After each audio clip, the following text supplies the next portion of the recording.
তো এখন হুজুরকে বলতেছে, হুজুর আজকে দুপুরবেলা আমার মা আপনাকে দাওয়াত দিছে। পীর সাহেব তো সেই খুশি, ঠিক আছে বাবা, তোমাকে আজকে আধ ঘন্টা আগেই ছুটি দিয়ে আমি তোমার মায়ের বাড়িতে যাব খাবার। এখন ছাত্র হুজুরকে নিয়ে যাচ্ছে নদীর দিকে। হুজুরকে কেড়ে পাগলা, এদিকে নৌকা আছে, তো কয় না ব্রিজ আছে, কয় না তুই এদিকে হয় নিয়ে যাস কেড়ে পাগলা, যেখানে নৌকা আছে যেখানে ব্রিজ আছে সেখানে চল। বলে না হুজুর আমি তো নৌকা ব্রিজ ছাড়াই যাই। নৌকা ব্রিজ ছাড়াই তুই যাস? হ্যাঁ ওই যে কয়েক বছর আগে কইছিলি না, তখন থেকে তুই কামি করতেছি। আসেন হুজুর হাত ধরে নিয়ে যায়, বিসমিল্লাহ কয়ে নদীর পা দিছে, চোখ বন্ধ করে ওই পার গেছে। চোখ খুলে দেখে পীর সাহেব উঠে দাঁড়ায় আছে। হুজুর আসেন, বিসমিল্লাহ চোখ বন্ধ করে পাঠান। পীর সাহেব বিসমিল্লাহ আউযুবিল্লাহ বিসমিল্লাহ পা দিতে ঘপ করে হাঁটু বন্ধ ডুবে গেছে। তার মানে কি বুঝতেছেন? বকাউল্লাহ বকে গেছে, বকাউল্লাহ আমল করে নাই, আর সোনাউল্লাহ আমল করে জান্নাতি হয়ে যায়। জোরে কোন কথা, ঠিক কথা বলেন? হ্যাঁ, এই জন্য ভাইজান একটু মনোযোগ দিয়ে শুনতে হবে। সাল্লাল্লাহু আলাইহি ওয়াসাল্লাম। আজকের মাহফিলের সম্মানিত অতিথি তিনি শহীদ প্রেসিডেন্ট জিয়াউর রহমান, যার ওয়াজ আমার ইউটিউবেতে শুনতে পাবেন। তিনি কত বড় আল্লাহর ওলি ছিলেন। আমি যে মাদ্রাসায় লেখাপড়া করতাম, সরকারি মোস্তাফিয়া মাদ্রাসা, ওনার প্রিন্সিপাল ছিলেন তখন আল্লামা নজিবুল্লাহ রহমতুল্লাহ আলাই। উনি এখন দুনিয়াতে নেই। ওনাকে আমরা ছাত্ররা জিজ্ঞাসা করছিলাম যে শহীদ প্রেসিডেন্ট জিয়াউর রহমান সম্পর্কে আপনার মন্তব্য কী? উনি বলেছেন হজরত ওমর ফারুকের সিমটম আল্লাহর ওলি। জোরে কেন সুবহানাল্লাহ। এবং বেগম খালেদা জিয়া, আপনারা কি দেখলেন যে হাসিনা কিভাবে পলে গেল, আর বেগম খালেদা জিয়াকে কিভাবে সম্মানের সাথে তাকে নিয়ে যাওয়া হলো। কথা বলেন ঠিক কিনা? আমরা সবাই তার জন্য দোয়া করব, আল্লাহ পুরোপুরি সুস্থতা সহকার আবার দেশে আবার ফিরে আসার তৌফিক দেখ, আমিন। এবং তারেক জিয়া তারুণ্যের অহংকারকে আল্লাহ কবুল করুক, সকলে বলে আমিন। এখন আসেন, আপনাদের কাছে একটা ওয়াজ আমি রাখছিলাম, মনে নাই, মনে থাকলে আপনার 2-4 দিন উঠে চলে গেলেন। আসলে দুইটা জগতে আল্লাহ আমাদের পক্ষে, এটা আমরা বিশ্বাস করছি। একটা হলো রুহের জগৎ, একটা হলো দুনিয়ার জগৎ, আর একটা জগৎ আমাদের সামনে আছে। মনে আছে আপনাদের? মনে করছে 66-তে পাস তো করছি। পাস করলে আপনি জান্নাত পাবেন পাগলা, কিন্তু 33 না পাওয়ার কারণে যে কমপক্ষে 100-150 বছর জাহান্নামে থাকা লাগবে, সেটা কি করবেন? সেই জন্য আমি বলছি গোল্ডেন A+ পায়া বিনা হিসাবে আমরা জান্নাতি হব। জোরে কোন কথা, ঠিক কিনা? মনে নাই। মেয়েটা বলে জাম্বিত, কোন আমলের কারণে আল্লাহর কাবা নবীর রওজার পাশে, যদি তুমি জানতে চাও তাহলে শোনো। আপনারা এই কথাও কিন্তু আমি বলেছি, কি আমল, ঠিক না? কন সে আমল শুনবেন না আপনারা? হ্যাঁ ভাইজান, আমরা আইসি কিন্তু শুনলাম চলে গেলাম, এটা নাম ইসলাম, ইমান নয়। আল্লাহ কোরআনে বলেছেন স্বামী না, শুনতে হবে। ও তাই না, এটাকে আমল করার নিয়তে, গ্রহণ করার নিয়তে শ্রবণ করা লাগবে। তাহলে শোনা গেলাম, শোনাউল্লাহ শোনা গেলাম, বকাল্লাহ বকে গেলাম, হয়ে গেল নাকি? না, আমরা যারা বক্তা আমাকেও ঠেলা আছে। আল্লাহ কোরআনে বলেছেন লিমা তাকুলু মা লা তাফআলুন। যে বক্তা ওয়াজ করে আমল করে না, ওই মুনাফিক বক্তাকে দিয়া আল্লাহ জাহান্নাম আগে উদ্বোধন করবে। জোরে করে কথা, ঠিক কথা বলেন? আগে জাহান্নামের উদ্বোধন হবে আলেম দিয়া, আবার জান্নাতের উদ্বোধন হবে আলেম দিয়া। এক ছেলে এসে হুজুরকে বলে, হুজুর আমার বাড়ি তো অনেক দূর ব্রিজ দিয়ে ঘুরে তারপর আপনার কাছে আসতে হয় কোরআন শরীফ শিক্ষা করার জন্য। তো হুজুর ওই ব্রিজ দিয়ে ঘুরে আসতে আমার খুবই সময় লাগে, কষ্ট হয়। এমন কিছু দোয়া আছে যে দোয়া পাঠ করলে নদী পার হওয়া যায়। তো পীর সাহেব তো মনে মনে চিন্তা করছে, এই পাগলা, কেন দোয়া দিয়ে এখন দিন নদী পার হওয়া যায়? তো বলছে বিসমিল্লাহ করে চোখ বন্ধ করবি, যা। মনে করছে বিসমিল্লাহ করে চোখ বন্ধ করে পানির মধ্যে ডুবা গেলে আর নামবি না। তোর কথা ঠিক না?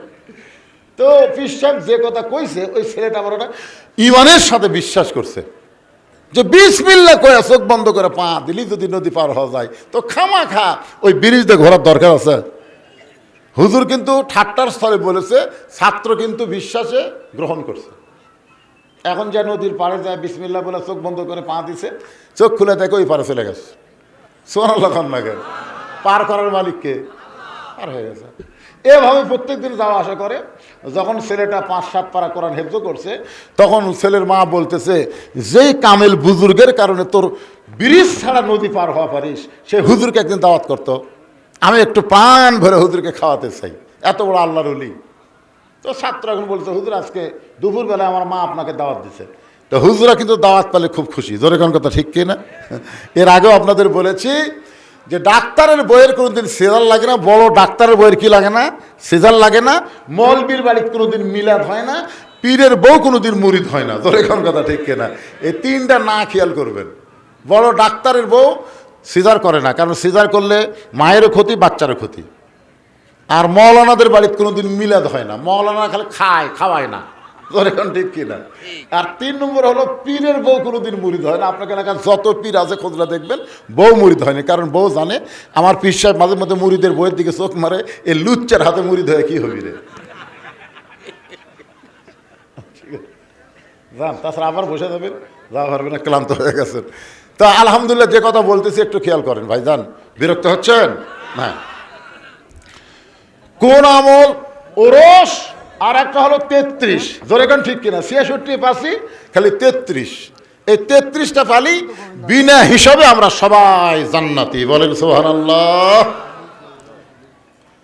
তো এখন হুজুরকে বলতেছে, হুজুর আজকে দুপুরবেলা আমার মা আপনাকে দাওয়াত দিছে। পীর সাহেব তো সেই খুশি, ঠিক আছে বাবা, তোমাকে আজকে 8 ঘন্টা আগেই ছুটি দিয়ে আমি তোমার মায়ের বাড়িতে যাব খাবার। এখন ছাত্র হুজুরকে নিয়ে যাচ্ছে নদীর দিকে। হুজুরকে কেড়ে পাগলা, এদিকে নৌকা আছে, তো কয় না, ব্রিজ আছে, কয় না, তুই এদিকে হয় নিয়ে যাস কেড়ে পাগলা, যেখানে নৌকা আছে, যেখানে ব্রিজ আছে সেখানে চল। বলে না হুজুর, আমি তো নৌকা ব্রিজ ছাড়াই যাই। নৌকা ব্রিজ ছাড়াই তুই যাস? হ্যাঁ, ওই যে কয়েক বছর আগে কইছিলি না, তখন থেকে তোই কামি করতেছি।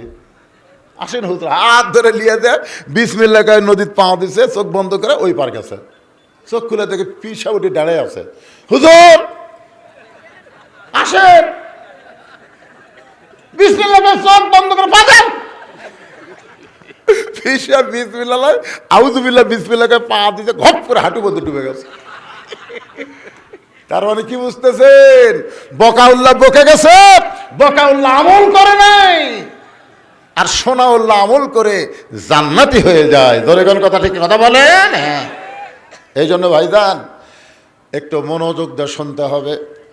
কোন আমলের কারণে মক্কা মদিনা তার কাছে? আল্লাহর একজন বান্দা রবি ইবনে সুলাইমান এবার হজ করতে যাবে। হজ করতে যাওয়ার আগে ওরা 10 জন মিলে একটা কাফেলা করছে, 10 বন্ধু মিলে হজে যাবে। হজে যাওয়ার আগে মানুষ কিন্তু সবাইকে একটু দাওয়াত দেয়, একটু বলে ভাইজান আমার জন্য দোয়া করো, আমি সুন্দরভাবে হজ যেন পালন করতে পারি। এরকম দোয়াটাও চাই না? যেরকম চাই কি চায় না? অনেকে মানুষকে জানানোর জন্য দোয়া চায়, আমি তো হজ করে যাচ্ছি, এটা তো কাউকে জানান দরকার। দেখবেন কতক লোক কিন্তু হজ করে আসে, কেউ জানি না যে হাজি, বলছে ভাই আরাফার ময়দানে সেই কেউ শুনবার চাষা আই রে শয়তান পাথর মারতে যা ঠেলা ঠেলি ভাই, মানে ওই যে হজ করছে এটা মানুষকে জানাচ্ছে। আল্লাহ কয় রে আমল গোপন না করে প্রকাশ করলি তোর খালি নামের আগে হাজি হলো, কিন্তু হাজি কবুল হলো না। কথা কোন ঠিক কিনা?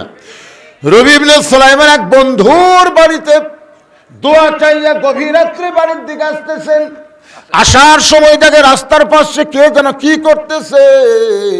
রবি ইবনে সুলাইমান ভালো করে দেখার জন্য একটু নিকটে গিয়ে তাকায় দেখেন একটা মহিলা মরা গাদার গা থেকে গোস্ত কাটতেছে, আর ওই গোস্তটা টোপলা বানতেছে। গাধা খাওয়া হারাম, গাধা খাওয়া হারাম, আর মরা গাদার গোস্ত। রবি ইবনে সুলাইমান চিন্তা করে এটা কেমন মেয়ে, রাতের বেলা মরা গাদার গোস্ত কাটতেছে, হয়তো কোনো হোটেলে সাপ্লাই দিবে। মনের মধ্যে সন্দেহ করে মেয়েটা যখন গোস্তের টোপলা নিয়ে রওনা দেয়, রবি ইবনে সুলাইমান নিজের বাড়ির দিকে না গিয়া ওই মেয়েটার পিছনে পিছনে রওনা দেয়। মেয়েটা একটা ভাঙ্গা বাড়ির মধ্যে ঢোকার সঙ্গে সঙ্গে দুইটা মেয়ে মা মা বলে কাঁদতেছে। মা বলতেছে মা আর কান্দা লাগবে না, আল্লাহর নিয়ামত গোস্ত পাইছি, এই গোস্ত সিদ্ধ করে তোমরা খাও আর আল্লাহর শুকরিয়া আদায় করো। রবি ইবনে সুলাইমান চমকে গেল, একে তো গাধা খাওয়া হারাম, তারপরে মরা গাদার গোস্ত নিজের মেয়েদেরকে মা দিয়ে বলতে সিদ্ধ করে খাও, আল্লাহর শুকরিয়া আদায় করো। মেয়েটা খুশি হয়ে যখন দুইটা মেয়ে গোস্তের টোপলা নেয়, এমন সময় রবি ইবনে সুলাইমান বলে, মা তুমি কেমন মা?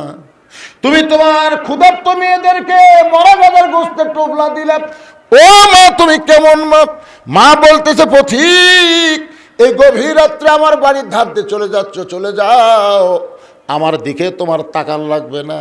আজকে দুইটা আমার মেয়ে আজকে কয়েকদিন হলো না খেয়ে থাকার কারণে বারবার যখন আমার কাছে খাবার চায়, আমি মা কোথায় খাবার পাবো? আমার স্বামী কয়েক বছর আগে দুনিয়া থেকে বিদায় হয়ে গিয়েছে, আমি একজন বিধবা নারী, দুইটা যুবতী মেয়েকে কি করব? রাতের অন্ধকারে আমি বের হয়ে গেছি কিছু খোঁজার জন্যে, ক্ষুধা নিবারণের জন্যে। এখন গাদা খাওয়া হারাম না হালাল এটা পরখ করার শক্তি বিবেক আমার নাই। মরা গাদা না জেতা গাদা এইটা চিন্তা করার শক্তি আমার অন্তরে নাই। আমি গোস্ত মেয়েদেরকে দিয়েছি, মেয়েরা সিদ্ধ করে খাবে, আল্লাহর শুকর আদায় করবে, কারণ এই মুহূর্তে এদের জীবন বাঁচান ফরজ মনে হয়ে গেছে। রবি ইবনে সুলাইমান বলেন, মা তোমার মেয়েদেরকে মরা গাদার গোস্ত খাইতে দিও না। এবার আমি হজে যাবার চাইছিলাম মা, আমি আর হজে যাব না, আমার সমস্ত হজের টাকা পয়সা আমি তোমাদেরকে দান করে দিব। এক দৌড়তে বাড়িতে গেলেন। বাড়ি যাওয়ার পরে যা কিছু তার ছিল সব কিছু টোপলা করে মায়ের হাতে দিয়ে দিলেন। মা মেয়ে খুশি হয়ে আল্লাহকে বলতেছে, আল্লাহ তোমার যেই বান্দা মক্কা মদিনায় যাবার চাইছিল কিন্তু আমাদের ক্ষুধার্ত দেখে সব দান করে দিল, আমরা মা আর মেয়ে মিলে দোয়া করি, আল্লাহ মক্কা মদিনা এই বান্দার বাড়িতে হাজির করে দিও। রবি ইবনে সুলাইমান বলে, মা উল্টা দোয়া করো না, কারণ মক্কা মদিনা কোনোদিন মানুষের বাড়িতে আসে না। মেয়ে দুইটার মা বলতেছে, আমরা দোয়া করার মালিক আর কবুল করার মালিককে। আমাকে মন চাইলে দোয়া করছে, আল্লাহ কবুল করতেও পারে নাও পারে। রবি ইবনে সুলাইমান চলে আসলেন বাড়িতে। নির্দিষ্ট সময় ওর আর 9 বন্ধু বললেন, চলো বন্ধু হজে যাই। বলে, এবার তোমরা যাও ভাই, আমি এবার যাব না, আমার একটু সমস্যা আছে। 9 বন্ধু বলে, কে রে, কত মানুষকে আমরা বললাম, এবার আমরা 10 জন মিলে হজে যাব কাফেলা করে, আর তুমি সবার কাছে দোয়াও চাইলে, আজকে হঠাৎ বলতেছে যাবা না। যাবো না রে ভাই, তোরা যা। ওরা 9 বন্ধু হজ করে সর্বপ্রথম রবি ইবনে সুলাইমানের বাড়ির দরজায়, হজ শেষ করে নিজের বাড়িতে না গিয়ে রবি ইবনে সুলাইমানের বাড়ির দরজায় ওই 9 বন্ধুর মধ্যে একজনের মাথাতে একটা টোপলা, মাথাত কি একটা টোপলা, দরজা ডাকতেছে, রবি ইবনে সুলাইমান। এই রবি ইবনে সুলাইমান দরজা খুলে দেখে 9 হাজি তার সামনে দাঁড়ায় আছে। জোরে করে সুবহানাল্লাহ। আল্লাহ রাসূল বলেন, তোমাদের এলাকায় কোনো ব্যক্তি হজ করে যখন আসবে, সর্বপ্রথম যদি তার চোখের দিকে মহব্বত করে তাকাও, ওই কাবা মদিনার দিকে যদি সওয়াব পাইছে, তুমি গরিব মানুষ হওয়ার কারণে ওর চোখ দেখলে আল্লাহ সেই সওয়াব তোমার অন্তরে দিয়ে দিবে। এই জন্য হজ করে আসার সাথে সাথে কমপক্ষে 40 দিন সেই ব্যক্তি বেগুনা মাসুম থাকে, তার সঙ্গে একটু মোসাফা করা, মুআনিকা করা। আবার খালি জমজমের পানি খাওয়ার জন্যে এটা করা হবে না। আমরা অনেক সময় হজ করে এসে লুকে থাকি, এতই খুরমা খেজুর খাবি, পানি খাবি, কে হুজুর আমার একটা জায়নামাজ হবি না, আমার একটা তসবি আপনি দিবেন না হুজুর? কি তসবি জায়নামাজ না, হাজির চেহারার দিকে তাকায় থাকলে কাবা মদিনা দেখার সওয়াব আল্লাহ দান করবে। সুবহানাল্লাহ বলেন। রবি ইবনে সুলাইমান বলে, ভাইজান তোমরা 9 জন বন্ধু আমার বাড়ির দরজায়, আমার ভাগ্য এত ভালো, যার মাথার টোপলা আছে। এই মিথ্যাবে দেখ, এই কি হজে যাওয়ার আগে তোর কাছে আইলাম, তুই কইলি এবার হজে যাব না, কি কারণে যাবি না? কারণও বললি না।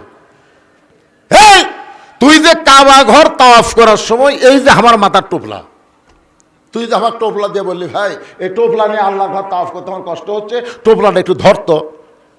তোর টোপলা আমাকে দিয়ে তুই আল্লাহর ঘর তাওয়াফ করলি, আমরা 9টা বন্ধু দেখলাম, তুই আমাকে সাথে সাথে থাকতে থাকতে হারাই গেলি। আমরা গোটা মক্কা খুঁজা তো পাইনি রে, তুই টোপলাখানা দিয়ে কোথায় হারিয়ে গেলি। আবার হঠাৎ দেখে তুই সাফা মারোয়াই করতেছিস, তোকে টোপলা দেওয়ার জন্য তোর পিছনে পিছনে আমরা 9 বন্ধু দৌড়াই, কিন্তু হঠাৎ দেখে তুই আর নাই। গোটা মক্কায় খুঁজে যখন পাওয়া গেল না, চলে আসলাম মদিনায়। মদিনায় এসে দেখি নবী রওজার পাশে দাঁড়িয়ে, আল্লাহ নবীরে সালাম দিস। তোর সালামের সঙ্গে আমরা নবীরে সালাম দিলাম।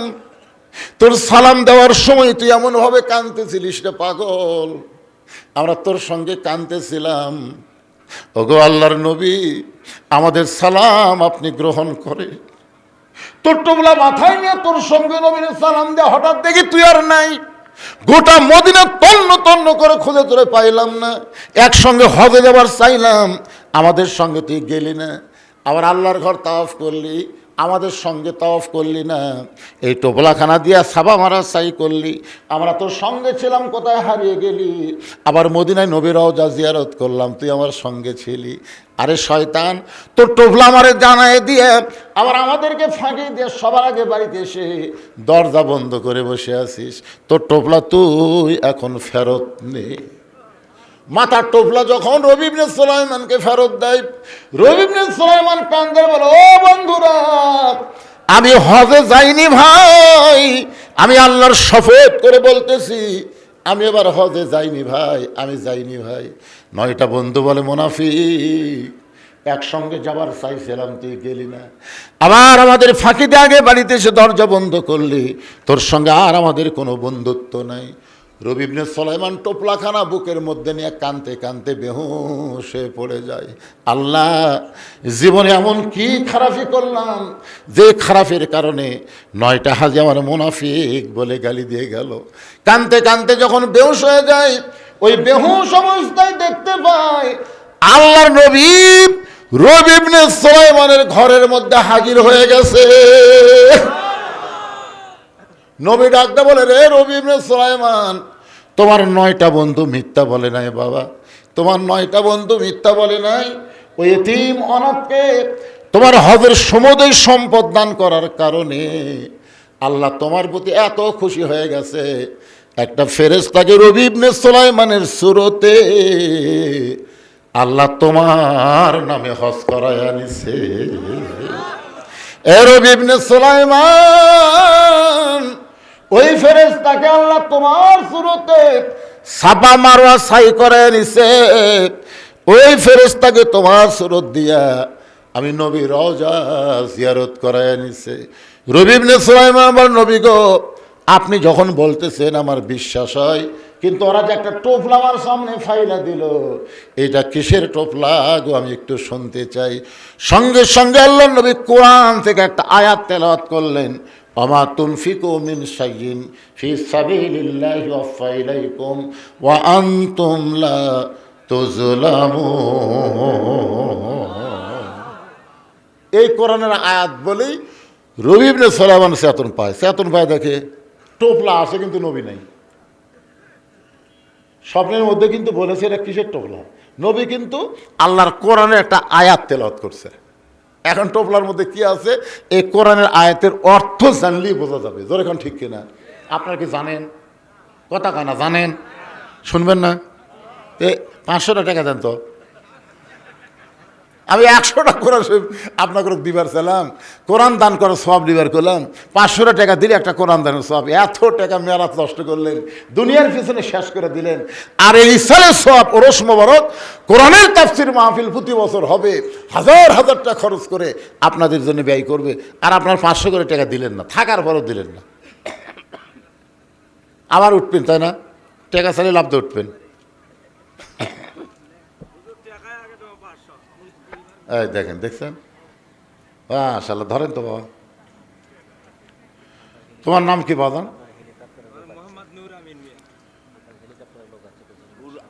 মোহাম্মদ নূর আমিন মিয়া।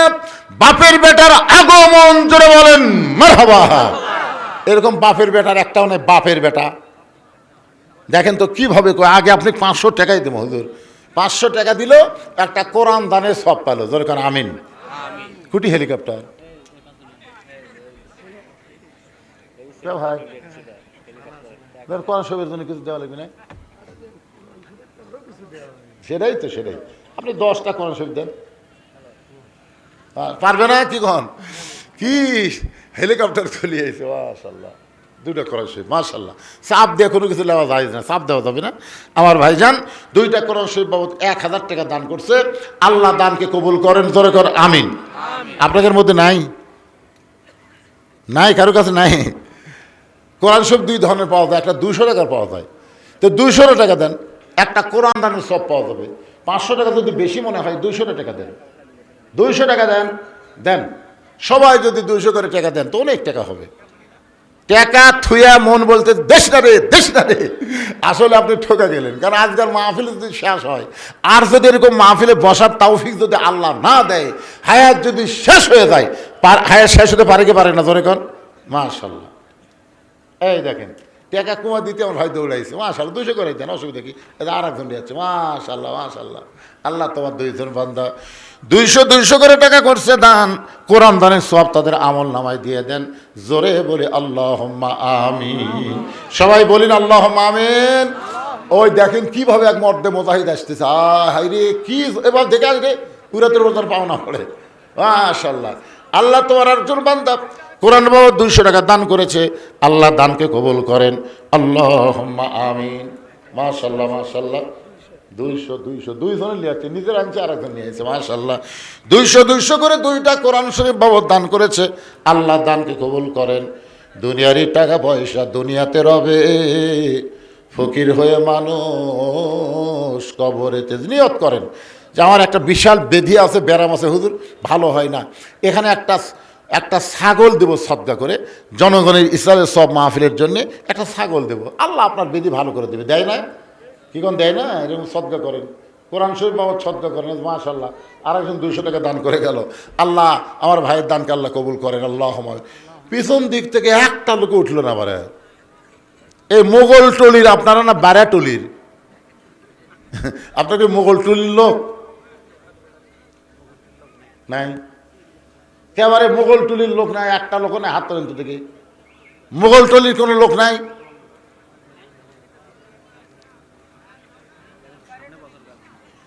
হ্যাঁ, বাকিও নেন আপনারা, বাকি না?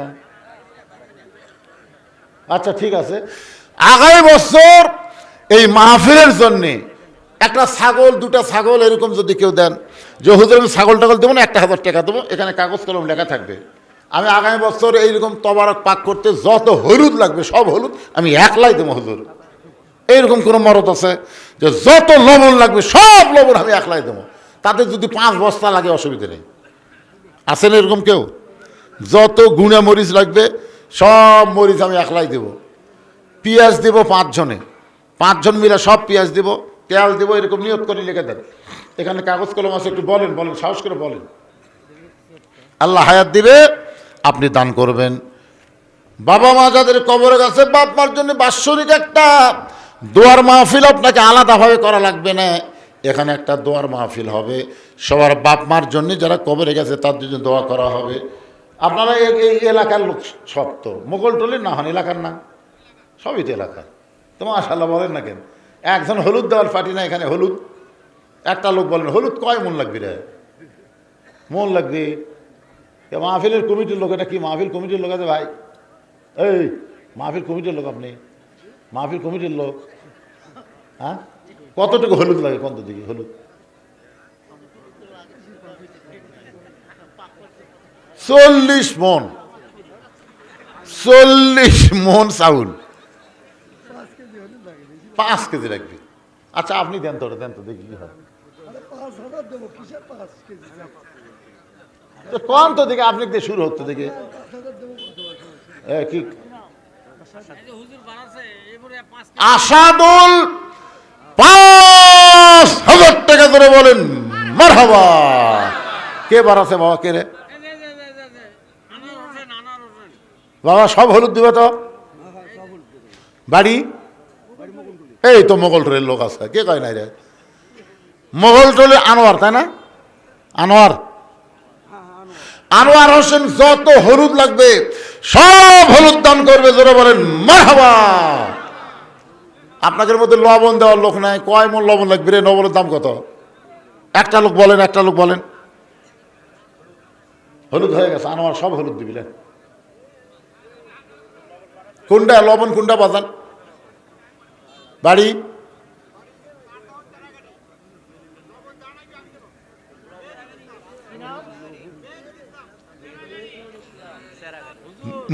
মেহেদুল ইসলাম সেরাগানি, যা লবণ লাগবে সব লবণ ধরে বলেন মারহাবা। এখন তেজপাতা দেওয়ার কোন লোক আছে? যা তেজপাতা লাগবে, তেজপাতা সগলি দিবার চাবি। কি কি দিল রে, কি দিল বাজান? এখানে কি দিল?